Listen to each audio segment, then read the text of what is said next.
Yung sa panahon po natin ngayon, may sugo po tayo ngayon.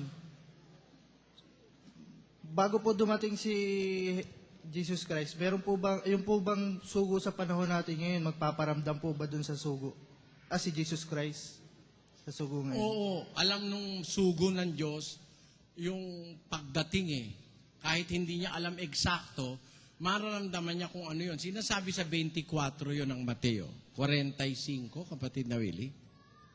Sino nga baga ang aliping tapat at matalino na pinagkatiwalaan ng kanyang Panginoon sa kanyang sangbahayan upang sila'y bigyan ng pagkain sa kapanahunan?